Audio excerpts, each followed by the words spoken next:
All right, everybody. Feel free to turn your videos on. I will find you anyways if you're in the dark. Understandable if you are, though. Joe, can you just stop? Joe's here, so keep that in mind, just creeping in the corner. We are super jazzed to welcome Antoinette Foster and Letitia Wyatt here. They started a program called the Alliance for Visible Diversity in Science, and they are going to talk to us a little bit about what it was like to start that program. Letitia is a faculty advisor and Antoinette is a graduate student. So we have like two really cool perspectives on this.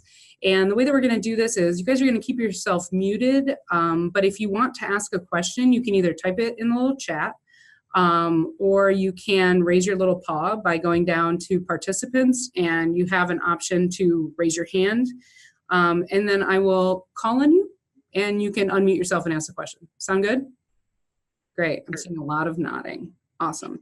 Okay, and then just a heads up, we are recording this, but being that this is kind of a topic that requires a safe space, if anybody feels uncomfortable with what they said or doesn't want this to be shared with the other members of the community, just send me an email afterwards and we're going to be really careful about that. So just, realize that this is like a comfortable space and nothing that you say, if you say something really weird, I can either chop it out of the video or we can not share this. Does that sound okay with everybody? I'm seeing heads, I'm seeing thumbs. Great. Okay, cool. So without further ado, do you guys want to just introduce yourself and talk about how you got started? Yeah. So my name's Antoinette Foster. I'm a graduate student here at Oregon Health and Science University in the Neuroscience Graduate Program. And I'm Letitia Wyatt. I am faculty in neurology here at OHSU. Okay, so first I will just start by explaining why we felt like we should create the Alliance for Visible Diversity in Science. So my background, I'm from Denver, Colorado. I lived in a few different places and I thought that coming to Portland was a good idea. I still stand behind that idea, but I wasn't aware of how challenging it was going to be being a person of color and coming to a city that was called the last white frontier as, so it was the last, it was like marketed as the last place that white people could go to be away from people of color. And I didn't really know that until I moved to Portland, and I didn't understand what that experience would be like, especially that experience of being in that city and then coming to academia, which is also overwhelmingly white.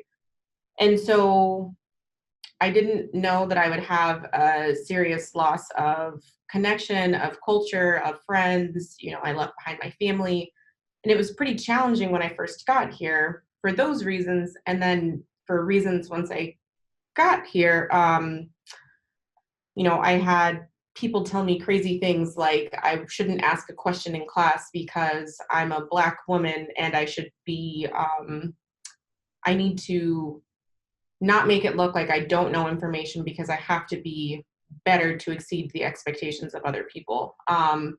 So I would get comments like that thrown around all of the time. I got comments that our institution or that our programs weren't interested in going to minority-focused conferences because they were literally, quote unquote, a waste of time. And so I realized that there was a problem here, and I wanted to do something about that. And so I'd been pretty vocal about how upset I was that these types of comments were happening, that there weren't really any initiatives at our institution that were focused on diversity within the sciences. And that's when I was introduced to Letitia. Okay. Yeah, and so when I joined OHSU in 2016, I had just finished up a postdoc at the Legacy Research Institute and had been in Portland for a couple of years. I did my PhD at the University of Southern California in Los Angeles. So I'm from California, so coming from a very sort of diverse, rich region of the country. However, USC in itself is not terribly diverse.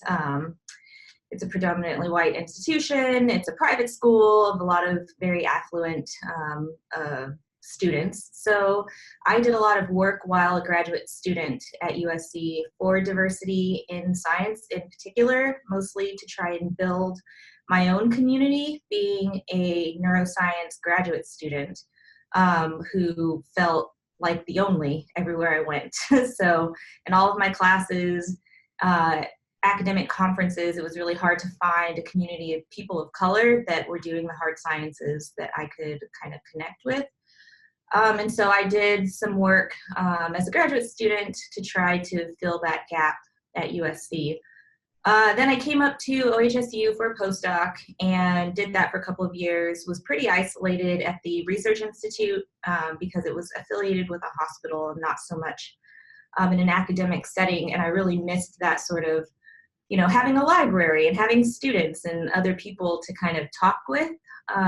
Ended up here at OHSU and got a faculty position in the library. So I kind of took a different route, left the bench and started doing kind of research support in the library. And as I was going around talking to program directors about my kind of skill set and what I was bringing to OHSU, one of the faculty members, Gary Westbrook, who I credit for connecting Antoinette and I, he was the program director for the neuroscience graduate program. Right before I finished a meeting with him, he was like, "How do you feel about diversity?" And I was like, that's a loaded question. And we just finished like an hour-long meeting, but I guess here we go. So we ended up talking for much longer than that. And then he let me know about Antoinette. And he was like, she's a really great graduate student. I think it would be really great for you two to connect and, talk to each other, at least to, share experiences. And when we finally met, a lot of the things that Antoinette had said to me resonated with me. It was things that I had experienced as a graduate student. And interestingly, was experiencing some really kind of negative things as a woman of color at the faculty level here at OHSU. So we decided to try to come together to make something happen. And everything that I had heard from administrators and other program directors and other faculty was that the institution really doesn't move unless the student voices rise and say something. So we figured, well, let's try and organize in some sort of formalized way and see what we could do. And that's how we got started. So there were two other students that weren't here today. So Kathleen Beeson and Lucille Moore, they're also the founding members of our group. We all got together. We knew what we didn't want to do. So we didn't want to create a student group that was, not that this is bad, but we didn't want to create a student group that was, focused on throwing, socializing, social events. We wanted to be an action-oriented group, one that was focused on changing policy at our institution, as well as community building. And so our first step was really just to put out some flyers saying, that's not true. Our first step was to create a mission statement so that we could actually say this is what we're doing. And our mission statement is in the STEM inclusion channel. So we put out some flyers, asked people if they wanted to be involved, and had our first meeting. And almost a lot of the people that were at our first meeting are still rocking with us now. They're still, the ones who are really leading all of these initiatives. And within that first year, we established our 1-year goals, established our committees. We had, and this was really important for us, we kept kind of an executive group. So that was Letitia, myself, and the two other members I mentioned, because I think when you're working with issues of diversity, and really when you're talking about creating institutional change, it's important to have a kind of close-knit group so that you can keep control of your narrative and make decisions about when challenges come up. You can make decisions as a core group and first, which is easier to do when it's a smaller group. And then let the larger group in on kind of where we're going, what happened, those types of things. So the executive group was really, really critical for us to throw ideas off, but then also really to be able to control our brand. Okay. So that was kind of our feelings of why we got started, or our feelings behind why we got started. So in our kind of outline of what we're going to talk about today, something that I wanted to mention were kind of our strategic phases. So if somebody was interested in starting these types of groups, this is kind of the approach that we took. So our first task was to collect institutional data on what they were already doing. So Letitia and I had meetings with every person I can think of that had to do with anything, diversity related, that had to do with the people that were in charge of the School of Medicine, which is where the graduate students are housed. We went in and found out pretty quickly, I think, that when you start to ask questions about what people are doing, if they're not doing anything, then they're not happy that you're asking those questions. We got met with a lot of defensiveness pretty quickly. Yeah. Did you guys at this point, were you guys a group, or were you still in that, were you an OHSU recognized group at this point, or you were just going around asking some questions and dealing with some serious white fragility happening back at you? Yeah, I don't know. Well, it's a mix. Yeah, it's a mix. So we registered to be an OHSU student group, but we have some institutional problems here with the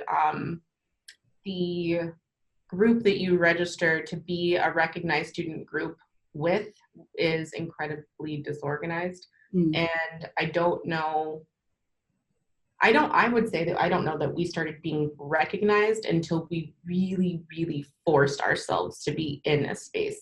And that took about a year. Yeah, we tried to go down the normal channels of, like being recognized and filling out all the paperwork and all of that, mostly because we were interested in trying to get funds to do some of the things that we wanted to do and organize the way we needed to, and was just met with complete resistance. I mean, I think it's pretty clear that our mission for our group is focused on race, and that kind of, I think, set us up for some difficulties in that, we're a group on diversity, but we're very explicitly about racial diversity. And that's just a really triggering word, as you could probably imagine. So I think that pretty early on, people were a little bit hesitant to get behind us because they weren't quite understanding what we were trying to accomplish. Maybe they felt like we were a group that was organizing to make people look bad or feel bad. But I think over time, people start to realize that we are very kind of mutually goal-oriented and trying to work to better OHSU. So things have gotten easier, but it started off a little bit. So when you were at that stage where you're doing kind of your like background research of the university, you didn't have like a universal recognition of your group as a good thing or as a thing that OHSU was into. Okay, cool. I just want to take a second. Does anybody have anything that they want to ask at this point? Like, even though we're planning on doing a bigger Q&A at the end, if something you want to share or something that somebody said, you can, again, hit participants, raise your little paw, and I will call on you or unmute you, and you can ask. Does anybody have anything that they want to talk? Miriam, did you just raise your physical hand? Okay, because that's not what I meant, but I like your gumption. Sorry, no, I do know where the button is. Okay. Okay, so anybody have anything that they want to say or anything at this point, or maybe you're experiencing something similar at your institution and you just want to chat about it a little bit, you can feel free to do that. Okay, all right, nothing so far. All right, keep talking. Okay, so also I just want to throw out, if anyone is working on this and is stuck at any of the points that we end up saying that, that we've gotten through, it would be nice just to hear what your story is. Just because I've personally talked to lots of students across the nation who've thought about doing this, who are at different phases of doing this, and something I've learned in the last year is that we're all experiencing very similar challenges because we're trying to create change at universities that when they hear the word change, they hear accountability and they hear money and they hear action. And who wants to actually do that if they don't have to, right? And so there's always a pushback.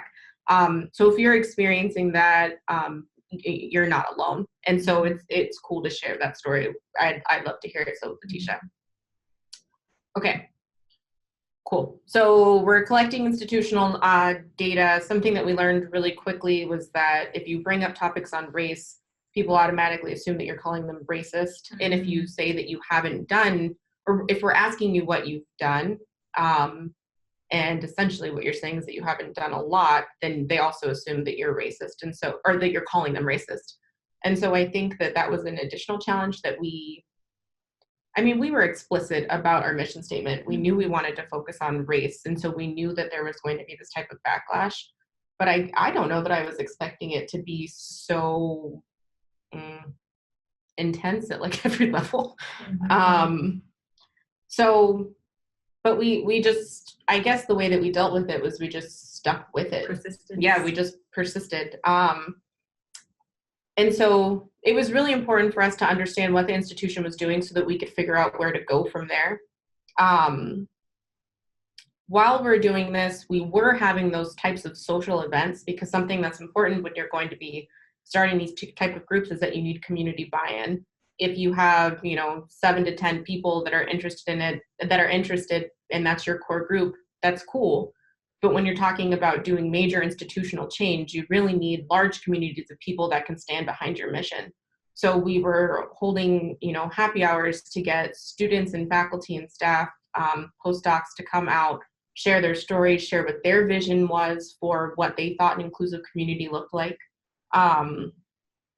share their stories so that we could hear what challenges they've had, what successes they've had, so we could work this all into this idea of building a recommendation document to say, this is what we think OHSU should do. And then we kind of caught a break. So I think because we were talking so much about these issues, I think that was in part a push to invite Dr. Freeman Hrabowski to OHSU. And so he runs the Meyerhoff Scholars Program at I always forget that. UMBC. Okay, thanks. And so he had a relationship with somebody that works here. They're good friends. And OHSU was trying to build a connection between the Meyerhoff Scholars Program and ourselves. And so they invited him out here. I was asked to be part of that planning committee. In this committee, they said, oh, it would be really great if students could talk to Dr. Hrabowski for a minute.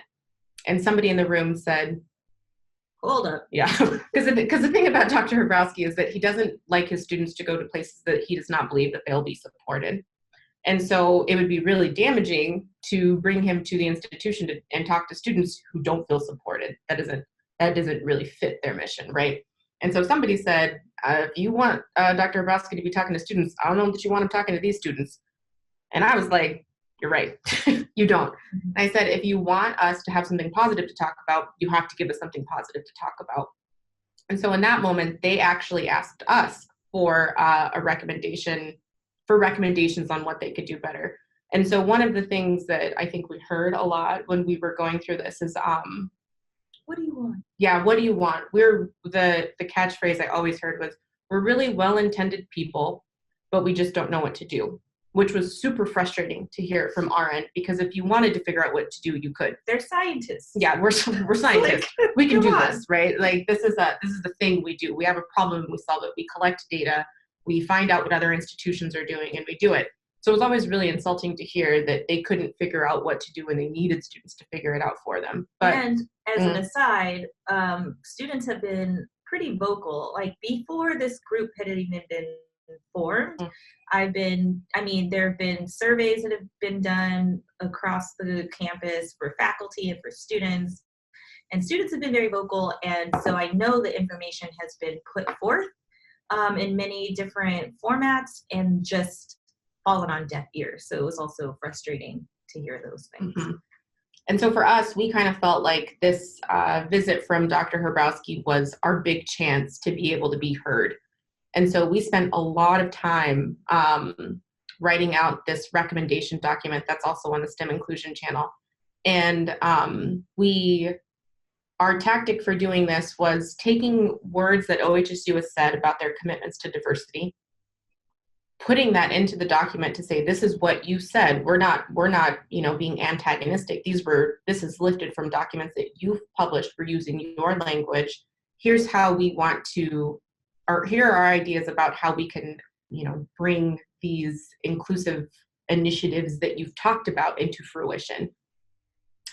And we framed it as mutual goals, which I think, absolutely, as Antoinette has said a couple of times, like controlling our narrative has been one of the most important aspects of all this work, because race is such a triggering thing that we have to be very careful with how we present our ideas and what we're asking for, so that people aren't offended by them or feeling defensive right off the bat. So Antoinette pretty much did most of the work, I'd say, to take that recommendations doc and formulate it in a way that sounded very positive and very mutually goal oriented, so that hopefully people would read that and feel like we're on the same team, which is one of the biggest things that we were trying to convey. Yeah. And on a personal note, I should just mention that that is really frustrating and hard to do. It's really, really hard. This is just speaking from Antoinette's perspective. It's really difficult as a woman of color to say, let me package this up nicely so that you can handle it, so that you just can. about to say that. Yeah. Oh my gosh. It sounds completely and totally exhausting, this whole process of what you're doing.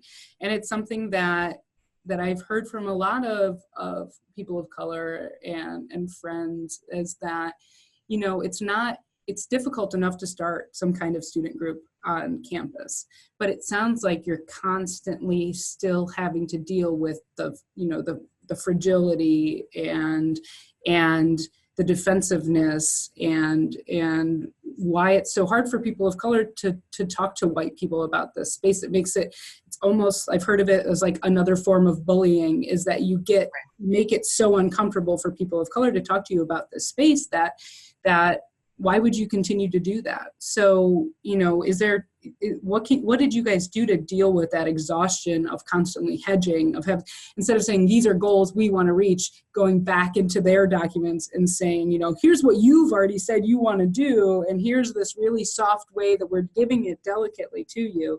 I mean, what is, other than having that executive group to kind of lean on, I mean, how do you deal with that? You want to talk about our retreat that we just had? Yeah, actually, the answer is probably what you just said, which is having this group of people to lean on. I still kind of personally struggle with the emotional toll that it takes to do this work. But if I didn't have that kind of core group to talk to, we hold kind of ABDS retreats, which is just our core group, and we're just kind of decompressing about the issues and trying to lean on each other through that space. And I think another thing that's been really helpful for me is, well, one, really just hearing other people's stories from across the nation and knowing that this is not our isolated experience. And Dr. Hrabowski said something to me that was, we didn't say it to me, he said it to our group. But that was transformative for me, is that he said, you are still a group of people who are firsts. You are the first Black person in your program. You're the first, fill in the blank doing this thing. And when I realized that, I was like, oh, that actually makes all of this hostility kind of make more sense, because we are really coming in and saying, we also want this space for us, and this is brand new. And so a lot of people haven't had to experience what that, what that feels like for them. So they're also going through those emotions, and, I guess it's kind of to be expected. Sure. And a question that Joe and I were talking about, you said you've talked with people all over the country. How many like groups of people have you interacted with as you entered this space? And then like, not like tell me every state, but yeah, give me a feeling for how many different groups of people you've been working with. So I received a grant through HHMI. It's called the Gilliam Fellowship, and it's specifically for underrepresented minority students. And we have a yearly conference. And in that conference, you meet a ton of, I mean, there's probably like, I don't even know, maybe 100 scholars or something like that from across the nation. And because oftentimes when you bring people of color into spaces that weren't necessarily made for them, they want to change it. So a lot of the students are talking about maybe not necessarily organizing formal groups, but they're talking about going to their administration and saying there's an issue. They're recognizing that these problems are happening because they're experiencing these microaggressions. And so they're talking about what can we do to solve it. I haven't met a ton of people who are doing formal organization, but a ton of people across the nation. I mean, almost every student that I speak to that's a student of color, because I'm in these programs that are specifically made for talking about diversity, you tend to get a lot of people there who care about the issue. So I'd say, upwards of, I would say probably like hundreds of people across the nation probably way more than that even, are trying to deal with diversity and inclusion within academia. Sure. Is there any place that's successful? Yeah, do you have a place that you think is really successful, a group that you guys kind of look up to as like they nailed it? Mm-hmm. Mm-hmm. So for me, I think it would be two programs, the Gilliam Fellowship, because in that fellowship, they require something that I've never heard anyone else requiring personally, which is mentorship training. Hello. And so they require their PIs, or any student who gets the grant, their PIs have to go through really extensive mentorship training that has like serious focus on what would make an underrepresented student. There's a lot of that that's focused on race as well. Like a quote from my own PI when he came back from the retreat that they have. So they have a conference, and then they have to do video chats throughout the entire year. And when he came back from the conference, I was like, oh, hey, how was it? He's like, oh, well, it's kind of difficult. And I was like, oh, why? And he was like, well, I learned a lot about my white male privilege. And I was like, oh, did you? Cool. And he's like, yeah, but it was really useful because I also learned what to do with it in that space, or how to manage that, how to use it and what to do with it. So I was like, oh, that's really awesome. I think that they have a really great formula for inclusion, not just diversity, because something that we can talk about is that diversity is a number. And it is, when we think diversity, the first thing people think are how many people of color are in the room. Mm-hmm. It's not just that. It's what are the experiences of a diverse population while they're there. And how are you retaining them? Because people are leaving these places they're being recruited to. Absolutely. Yeah, that's something that we've talked about a little bit. We've got a second one. She said there were two. Oh. Gilliam was one. What was and the Neuroscience Scholars Program. It's a very similar format. It's way shorter. The HHMI thing is for multiple years. The Neuroscience Scholars Program is for either 1 or 2 years. But it's still about bringing a community of people together that are focused on diversity within science. Is that the Society for Neuroscience? That's the Society for Neuroscience. Yeah, thanks. Okay, we've got a paw up in the air. Regina, I'm going to unmute you. You want to ask your question? Hey, can you hear me? I have an old microphone. Yeah, we hear you in your old mic. Yeah, it's like from 1995. So my name's Regina Barbara DeGraff. I'm at Western Washington University, so I'm up in north of Seattle, Bellingham. I don't know if you all know about that. Hey. Yeah. Northwest white people. I know. So I grew up around here too. So I have a couple questions and just like one quick thing to just offer to you all. I'm a faculty member. I'm non-tenure track. I teach physics and astronomy here at Western. Like I said, I grew up here, but half of my job is the inclusion and outreach specialist for our whole College of Science and Engineering. Okay. And it's like half my job. And I've been running up into the same, well, not exactly the same, but probably similar problems that you've been dealing with. I focus on race a lot because most of the time I'm the only person of color in the room as well. Mm-hmm. And I run into a lot of resistance, and I've gotten to a point where in my age and in my knowing people, I just don't give a F anymore. And I just like just talk about it all the time. And I'm like, we're talking about race first. We're talking about race first. Yeah, right. Every single time. Love it. But I'm a faculty member and I have a PhD and I have other people with PhDs and other people that are helping me, not getting compensated. I'm getting compensated. How are you all getting compensated? Is everything you're talking about, this is still just a student program? Because that's crazy. You are not wrong. So it is crazy. Yeah, no, I'm not getting compensated. I'm getting half compensated. Right. Like much like you. Very recently though. Very recently. So I should say that to that point, the group, after we sort of started to become established, maybe a year or so after getting the group off the ground, actually probably much before that, we kept being, people kept directing everyone on campus to our group for representation at recruitment days, at orientations, at whenever they had, students from underrepresented backgrounds that needed support, they would point to us. Or even when they didn't and they just wanted to say, oh, we have a diversity component. Right. Yeah, they were writing us into all their grants too. Yes, that has been happening to me as well. Yeah. And of course, all on the backs of students, and they weren't offering up any funds to even have the group, be able to run itself.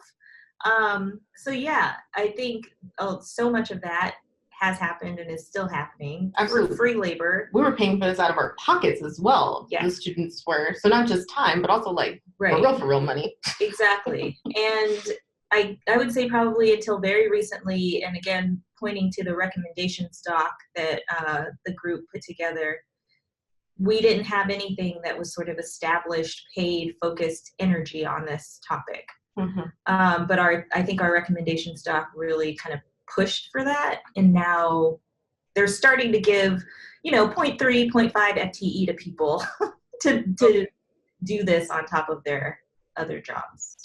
I should just poke in there though, to do parts of it. Yeah, like exactly. very, very, we're really talking about is like what's the lowest effort that we can put in and say that we're doing it. And I would still say the major push of this is still on the backs of students that are not being compensated. This isn't part of your PhD process. You are judged on the contributions. Absolutely. You're judged on the contribution that you made to science, but this is not considered a contribution to science, and you get in trouble for doing it. This isn't what we brought you here for. Right. So yes, that is definitely an issue. Yeah, these are common stories that I've heard, and hopefully offline I can talk to you all, because I would love to see if you have some ideas and if I can give you some ideas to push through. Absolutely. Yes. You can unmute me now, Maddie.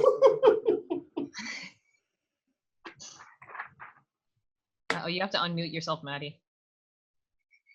You don't tell me what to do, Regina. That's my job. No, just to be clear, Regina is a very good friend of mine, and also she has a flip phone from 1995, which is why you can see your face, right? Trusty flip phone. Okay, so we have Keela. Is that how I say that? I tried to message you to get your name pronounced, and instead now I just look like an idiot. Keela, ask Kayla. Kayla. Do it. Dang it. So my question was, when you're, I guess, initiating these discussions talking about diversity and inclusion, how do you circumvent like the idea that people need to have more diverse backgrounds as like a pity, as like a handout, when really we're just trying to like level the playing field? Because I kind of find when I start these conversations, it's like I get like the, oh, woe is me, like, oh, you're a Black woman, like how like you obviously need more assistance. And it's not that I need more assistance, it's like I need access to the assistance that's already like available. So I'm just curious, like what are ways that you kind of like address those individuals without, like you were saying before, coming off as, too aggressive, when really it's just, these are conversations that need to be had. Right. Education. Yeah, I'd say education is a big component. And We're working on it. again, I'm even apprehensive to say that, right? Because what I'm really almost telling you is that it's your job to educate other people. And I don't know that I believe that fully. I don't believe that it's your job as a person who's not getting paid to do that. On that note, we still do it, right? Because it has to be done. And so right now, I mean, what our group has always tried to maintain is that we want the university to take responsibility for doing the education. We've never explicitly said that we will, we've been asked to run different types of training. We've been asked to do, literally everything. And we always say this is not our job. This is the job of people who are actually getting paid money to do any of these things. And so one piece is education. And I know that was kind of a convoluted answer, and it wasn't even really an answer because I'm telling you both sides. But I guess the reason I'm saying that is because I don't quite know how to do that. I understand that it's not your job, but I also understand without the education, people are not on the same page as you.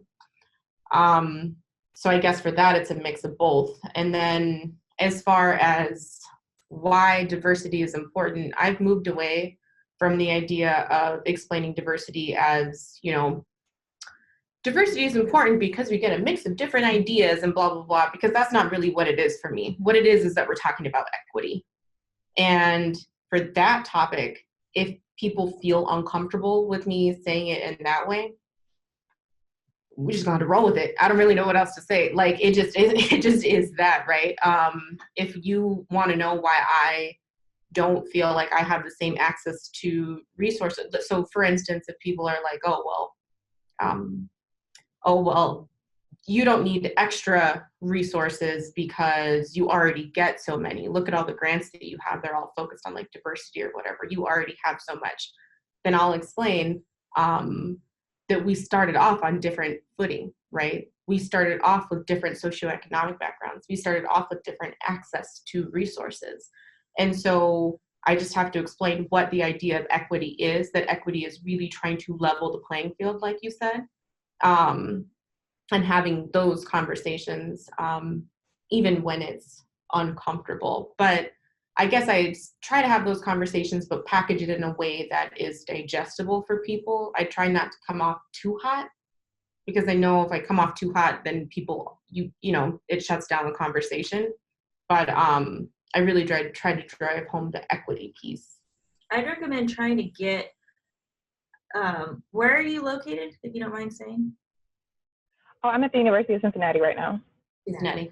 I would try to advocate, I would recommend getting advocates in like the faculty level, at least, if there are faculty of color. And if Jonathan is actually on this chat. Oh, great. Hey. Hi. Yes, so faculty of color, working hard to get majority faculty as advocates, because I think what we're learning is that it has to kind of like come from below and work its way up. We wanted it to be like, let's attack the leadership and administrators and hope that it like trickles down, for lack of a better crappy thing. But I think that we really have to do it from below. And so if you can find those advocates at the faculty level, because like one of the things that we are kind of working through, for example, here at OHSU, the GRE is something that grad programs are dropping because it's an equity, it's an access situation, right? It's a gatekeeping tool, money-making scam. Exactly. And so I think a lot of faculty now, when they're sitting around the table at like admissions committees and people who have kind of voices on these things, are starting to speak up and saying like, well, there's lots of research to show that affirmative action is actually beneficial and needed. There's lots of information to show that GREs are not indicative of success, So I think if we can have more faculty kind of come together and be the voice for these things, it could help move the needle so that you don't have to be the one always pushing for it. But I think there does need to be like this connection between students and faculty. And having the conversation about how diversity is not a people of color problem. Right. Diversity is not just an issue that should fall on the backs of people of color, because it's talking about it's like society, right? It's everyone. Right. So I should have everybody in this conversation with me. We should all be pulling the weight equally. Mm-hmm. And so I oftentimes tell majority colleagues that exact thing. Like, I don't know why I'm leading this. Why aren't you? Mm-hmm. Because this isn't something that is just affecting me. This is affecting you as well. And so having those conversations, I think, are super important, so that it's not always falling on our backs. Yeah. We And education. have a couple more little hands up. Yep. That's something that I wanted, because you touched on it. It's a question that I'll ask. Is, this systematic situation that we're in, right? Because people think of like racism, that's one person's feeling about another, and as long as we can get rid of the racist, the problem will be solved. When in reality, this is a system, it's an infrastructure that's built in, that's inequitable, right? And it's the system that, if for the white people sitting in this conversation, it's not that you should feel bad because it's you didn't create it, but you've continued to benefit from that system. And right. So here comes in your responsibility. So I'm wondering, the allies that you work with, do you have allies that are doing really good stuff that you would suggest for the majority folks in here? If you're like, what is the best way to be an ally in these kinds of situations, in your opinion? Use your voice, Mm-hmm. and put your money where your mouth is. And ask the people that you're working with how to appropriately do that. Yeah. Because, so unfortunately, like I said, they're not here right now, but the other two people that helped create this group, they're both white women. And I've never felt like they've tried to take over our group. Mm-hmm. I've never felt like they've tried to speak on our behalf. Mm-hmm. They've always asked us what, kind of how to move and how they can be best supportive. And so they've never assumed that they have all of the right ideas. They are in the same way that this question is, it's a good question, but it's always kind of funny to me because, like, how would you support your best friend? Would you just go in there and blaze over them and just do what you think is right for them? Or would you listen to them and try to understand their situation to help them, and then, so that's one component. And then try to understand how to use your privilege. So one of the co-founders, Lucille Moore, I use her a lot to be like, hey, this message actually might come better from you. So you should say it. And then she will. Or we have a few people on our steering committee that are white males that I'm like, oh, you know what? I think this message might come better from you, because the majority might have a better understanding of it if it came from you rather than from me. Mm-hmm. And then they'll just do that, Great, awesome. Amanda, would you like to ask your question? Oop, I just tried to unmute you at the same time you tried to unmute you. Amanda? Sorry. Hello. You're coming in. You're on there. Awesome. Thanks. I just had a question in regards to something you talked about earlier about how when you bring up these questions, people often automatically come back as saying like, oh, you're calling me a racist. And I was wondering if you could speak to, like, in that moment, how you respond or how to move forward with that person. If that's right. the wall that they're kind of putting up. Right. So for us, I think the tactic that we've used when you can tell that people are getting personally offended, I say, I'll oftentimes I'll just say flat out, this is not a personal attack. We're talking about policies that we can change, right? We created them, which means that we can change them. And this has a lot less to do with you personally and has a lot more to do with the, greater conversation that we're having here about inclusion at OHSU. So I try to pull the conversation, at least when we're in the room with the administrators, I try to pull the conversation away from their personal feelings, because this is not about you. This is about the broader issue. And I feel like that has been a good tactic to getting people to to kind of check themselves, because I think that we kind of touched on it, but that's a tactic that people use to shut down the conversation, is to say that I'm personally offended. Well, when it's not personally about you, then I don't know what we're talking about right now. So I guess that's the tactic that I use. Do you have anything? Yeah, I would say that oftentimes when I'm met with that sort of challenge, I try to provide sort of examples or try to bring other people into it as well. So like when I'm met with any sort of pushback or personalized kind of angst over things, and I usually try from one person, then I'll say like, oh, well, just so you know, so and so and I have had this conversation and we are talking about ways that we can improve this, and here are some of their ideas, trying to sort of neutralize the conversation, I'd say. And oftentimes when you hear your colleagues or your peers are on board and thinking about ways to implement changes around these things, it kind of makes it a little bit easier to participate. So trying to kind of use that like bandwagon, I suppose, and neutralizing the conversation. And we never go into a room alone. Yeah. That's a rule we set pretty early on. We never do anything alone. Yep. Because there's a lot of hostility coming from lots of places, administration, students. We never do anything without the support of one of our other people there. Yeah, that's a great point. Thank you. That's really helpful. Terrifying. Yeah, that's Joe just said. That's terrifying. And another layer is removed for Joe. Okay, so we've got Helen. Did you still want to ask your question? If so, you can unmute yourself and do so. I'm unmuting. Okay, I just wanted to show this embracing uniqueness from Chemical and Engineering News to develop. Is this backwards? It looks backwards. No, you're good. No, it's good. Okay, so I just love the image, embracing uniqueness. I mean, it's very scientific sort of thing to do. And also you said about being the first. I mean, there was one other woman grad student in my class. So it's just such a powerful image.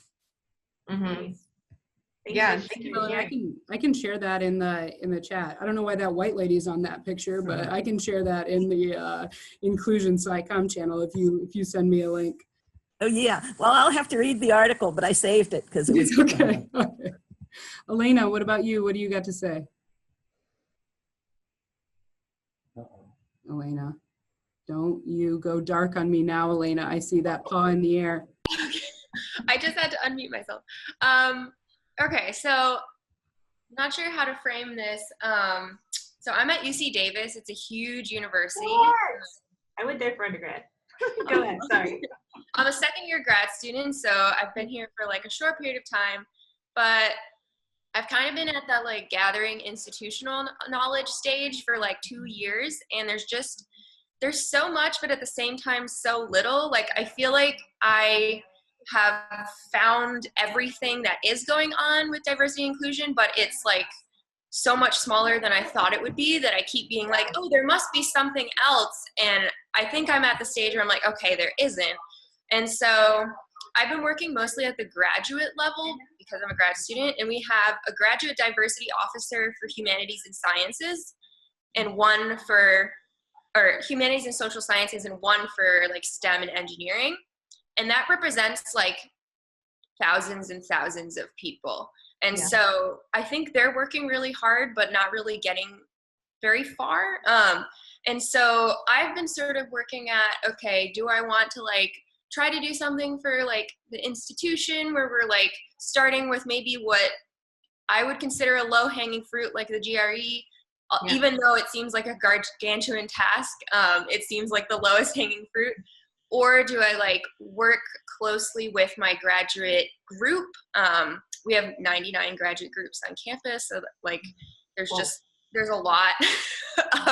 And so I don't know, I think I wanted to ask where you think is like the best place to start when you're trying to like get your hands in something. Yeah. I think my first answer would be start with what you can handle. Because at the end of the day, you have to graduate. And I say this kind of as a hypocrite because I didn't do that. But I do understand how difficult it is to try to finish your PhD when you're trying to take on, you know, an institutional change, right?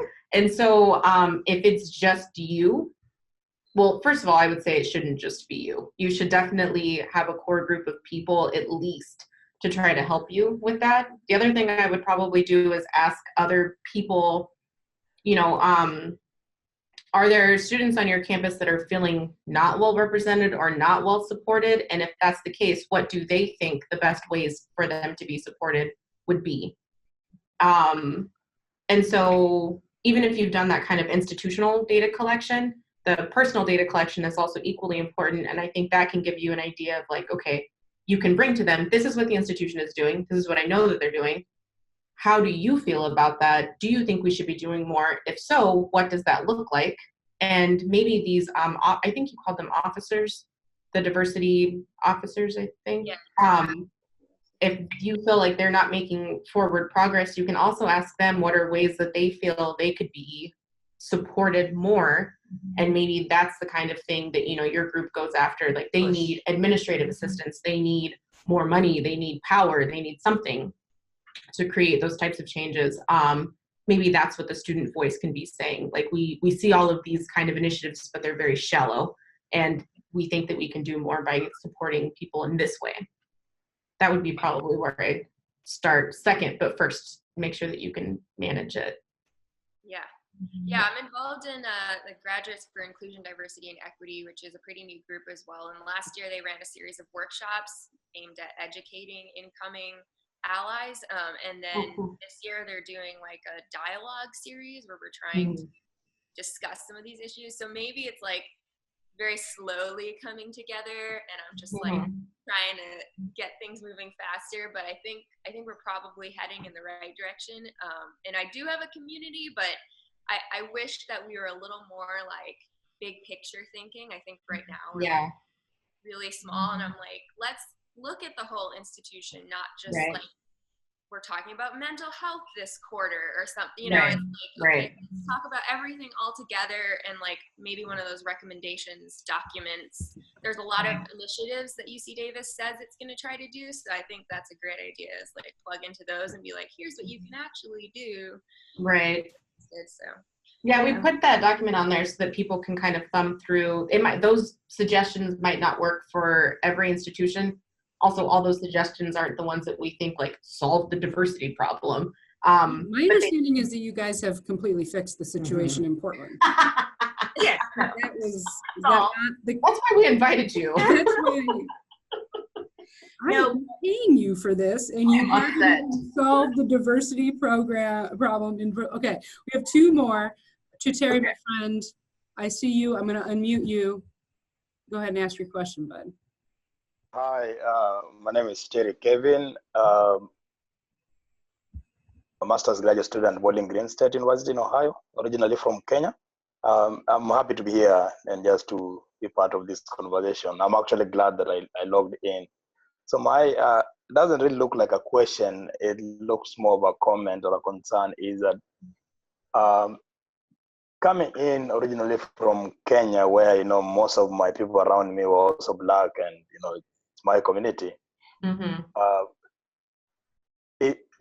haven't really faced, you know, that challenge of people of race or people of color. Maybe because I don't go out often, or maybe because I am just like, hey, you know, Kevin, you came here to study, and so just you know, chew your books and do this. And I'm just wondering if I were to go into such an initiative like you are doing, is the expectation of challenges that you are seeing going to be around in a similar manner?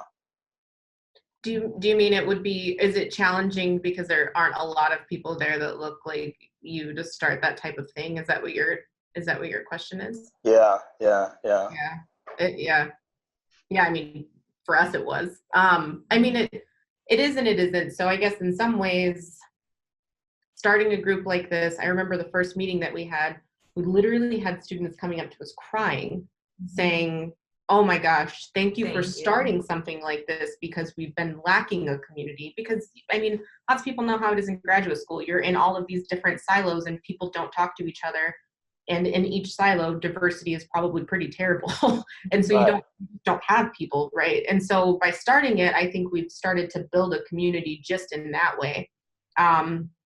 I think that there weren't a ton of people of color to build that community with anyways, but I feel like a lot of people who are involved with us are involved because they see something identifiable. And then I guess on the other hand, something that has been nice to see is that there's been a lot of majority folks as well that are coming in and saying, okay, well, I'm not a person of color, but I do think that this is important. And so you start to build like a different type of community as well. You know, really what would be really like a more inclusive community. And then also there's that smaller group of people that you can personally identify with. But if you start the group, at least we've experienced, if you start the group, they'll come because they're looking for it too, you know? Okay. Thank you. Yeah, thank you. Okay, we've got, I think, time for just maybe one more question. Tanya, do you want to ask your question? Hi, my name's Tanya. I'm in physics. Can you guys all hear me? Yep. Okay, great. I'm in physics in Colorado, and I'm at a fancy institution, and some high up people in the institution just started a committee for increasing diversity and inclusion. And that's awesome because like people at the very top want to tackle this. We also have a strong like physics education research group in the building, and they're really the people who are at the forefront of arguing for inclusion. But you know, because it's Colorado and it's physics, it's like really white and it's really male. And we're in a good place. We have like some of the most important people who want to start tackling this. We're in a bad place because our committee itself is not very diverse. And in fact, the entire institution and department isn't very diverse. And so I'm just wondering if you have any thoughts on like, what are sort of common mistakes that like basically a committee of white people or like, you know, a bunch of dudes could make who are trying to help, but who just don't know because they haven't had that kind of lived experience that could inform their actions. And, or if you want to touch on, I think we're probably out of time, but if you want to touch on like, one of the things that worries me, it wouldn't be the worst thing, but I worry that like everyone in the committee will end up being really educated and learn how to be a good ally, but that won't translate into like actionable items that will actually change the culture of our institution. And if you have any thoughts about like transforming, like we want to do something, we want to change our institution, but yeah, so I don't know if you have any thoughts you'd like to share. I'd appreciate that. I mean, definitely the first thing is that I think a lot of people, not you, I'm just saying this is like a common thing that I oftentimes hear is we don't have people of color to help advise us on these issues. Okay, then bring them in. Like, then bring them in. There's experts across the There are nation. experts across the nation. This is like, and especially if it's coming from the leadership position, I bet if they tried real hard, they could probably find some money to bring some consultants in to say like, how do we start to attack this problem? Awesome. And so that's the first thing. And I'd say that that's probably my answer for the common mistake thing is thinking that people, like, I think the biggest common mistake is pretending like this is not a question that can be answered through education and knowledge because it exists. We don't just have to throw darts at a board and hope that it lands. There are people that are doing this really well in other places. Bring them in and have them essentially do consulting work. There are people who do consulting work. Okay. I would say that the business sector does this really well, and I know for certain that many large corporations strive for a more inclusive and diverse community because they know that it generates money. Yeah, that's their bottom line. So there are a number of consultants that's their job is to kind of go and work with these major corporations. Academia could be a major corporation, could be considered one, right? So again, as Antoinette said, seek out those experts is going to cost money. That's my comment of, you know, people putting their money where their mouth is. Yep. Put up the money to get the experts to come and help solve the problem, identify the problems, and figure out ways to solve them. And then, you know, if you've got people at the top who are committed to this sort of thing, that's great, because we're not at that place here at OHSU. But hopefully those folks then could like implement standards and things, mandatory solutions towards the problems that have been identified. And making sure the community is on board while that's happening, because if you're not getting community involvement, then you can almost guarantee you're going to start to get pushback from the people below, right? So make sure that the entire community is part of the process moving forward. Even if that entire community is all, you know, white, predominantly male, whatever, they need to be on board with the changes that are happening as they're happening. If they have feelings in that also needs to be processed. Like diversity and inclusion cannot be forced on people. It needs to be an inclusive process in order for it to work. Awesome. Thank you so much. Great. Thanks for the question. All right, guys. Well, it is 2:04, and Antoinette and Letitia have more important things to do than sit around and talk to all of us. Like they said, they were so generous to share their bylaws, their structure of their program, and some recommendations for increasing diversity. So go to the STEM Inclusion channel and check that out. Also, like I said, if anybody said anything that makes them really uncomfortable, I know there are a lot of people that wanted to be in this chat but couldn't because grad school. So if anybody's uncomfortable, just email me. If you're in this program, you have my email, and let me know. If not, I'm planning on sharing this. And this is going to be one of hopefully many mentor chats that we have that are focused around inclusion and diversity. And my hope is that we can try to be a place for these discussions and for you to feel support. Like Antoinette said, so much of this is just having those feelings validated and realizing you're not the only person experiencing that. And if I can help with building that space, then I'm super glad to do that. So let us all thank Silent Snaps, Antoinette and Letitia. Thank you for this awesome discussion. And like I said, check out those resources. And if everybody's okay with that, I'll probably publish this in the Slack channel. So thank you. If there are any questions or comments or concerns that you want to throw our way, and we didn't get to it in the chat, we're always available. Our goal our goal is for a community in general. So. Stop giving yourself more work, Antoinette. That is super generous. So if anybody wants, I will put Letitia's email in the Slack channel and Antoinette's email in the Slack channel. You're comfortable with that? Okay, cool. Well, this was a great chat, everybody. I appreciate you all. And have a good day. Thanks, guys. All right. Bye. Bye.